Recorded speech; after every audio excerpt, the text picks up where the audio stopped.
여러분 안녕하십니까. 8월 30일 수요일입니다. 굿모닝 글로벌 시작합니다. 박명석입니다. 간밤 뉴욕 증시 그렇게 시장의 발목을 잡던 10년물 국채금리가 2% 넘게 하락하면서 3대 지수 일제히 강세를 보였습니다. 보시다시피 동반 상승이 나타났다는 점이 가장 큰 특징인데요. 금리가 2% 넘게 떨어진 이유 결국에는 경제 지표였습니다. 7월 졸트 보고서라고 하죠. 구인 이직 보고서가 발표가 됐는데요. 7월 구인 건수가 882만 건, 전월 대비해서도 5% 넘게 하락하면서 2년 4개월 만에 최저치를 기록했습니다. 그리고 뿐만 아니라 CB 소비자 신뢰 지수, 그러니까 미국의 소비 심리를 판단할 수 있는 지표죠. 106.1이 나왔는데 시장 예상치가 116이었거든요. 대폭 하회를 했습니다. 결국에는 고용도 하강했고요. 소비 심리도 하강했다. 이게 사실은 경기 관점에서 보면은 별로 안 좋은데 우리가 지금 보고 있는 건 금리고 또 연준의 선택이잖아요. 그러다 보니까 금리가 고점에서 4.1%까지 크게 좀 떨어졌고요. 그리고 또 연준이 11월에 금리를 올릴 것이다에 베팅하던 사람들이 잭슨홀 이후에 굉장히 많이 늘어났는데 그게 다 제자리로 돌아갔습니다. 그러면서 나스닥 성장주의 두 축이죠. 엔비디아와 테슬라가 급등을 하면서 시장을 이끌었고요.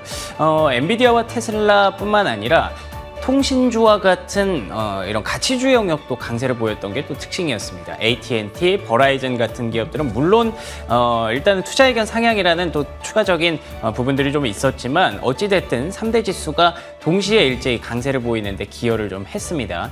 그리고 또 추가적으로 특징 좀 말씀드리면 실적주 중에서는 베스트바이가 좀 눈에 띄는 그런 움직임을 보였고요. 코인베이스 같은 경우에는 비트코인 ETF 상장 가능성이 조금 더 높아졌습니다. 이에 따라서 급등하는 모습이 인상적이었는데요.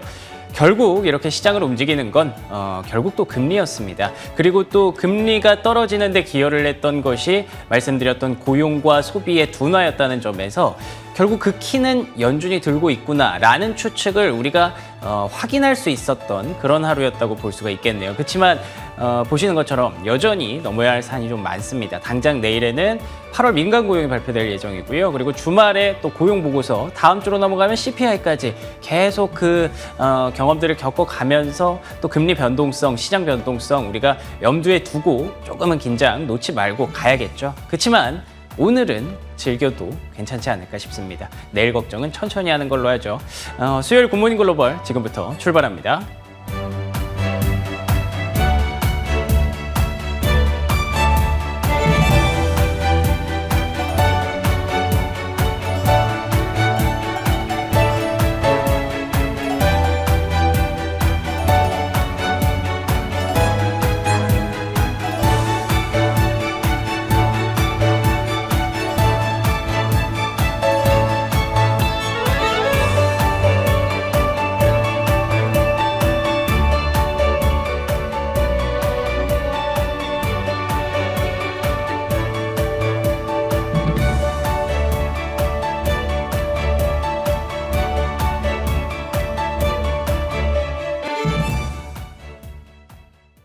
이번에는 미증시에서 있었던 종목별 메가 이슈들 정리해드리는 메가3 시간입니다. 먼저 핀비즈맵 확인해 보겠습니다.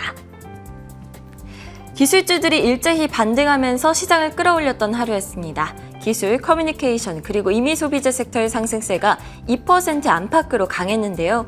애플이 2%, 구글이 2.7%, 메타가 2.6% 상승하는 등 빅테크주들이 시장 반등을 이끌었고 테슬라가 AI 강자로서의 모습을 보여주면서 7.7% 급등했습니다. 반도체주들의 흐름이 전반적으로 좋았는데요. 필라델피아 반도체 지수가 2.6% 올랐고 그중에서도 엔비디아가 4% 시원하게 올랐습니다.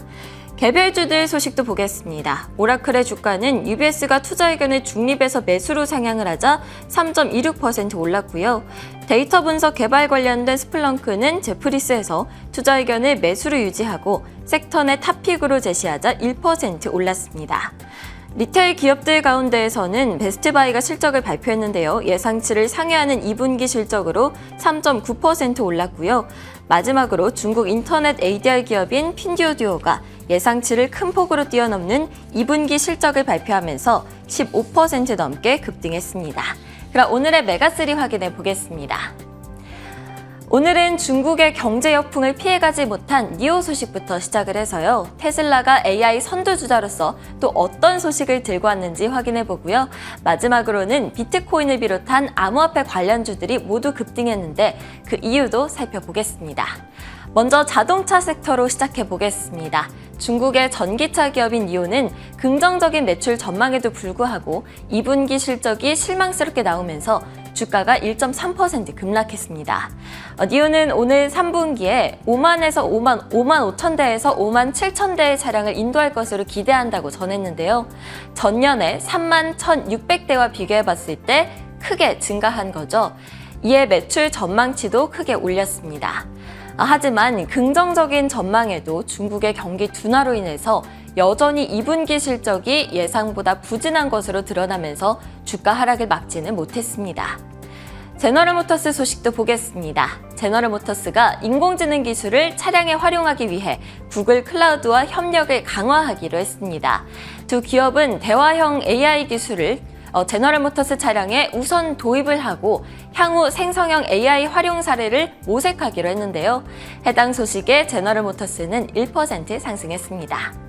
다음은 AI 섹터로 가보겠습니다. 사실 요즘 AI와 자동차 섹터는 뗄래야 뗄 수 없는 관계가 됐습니다.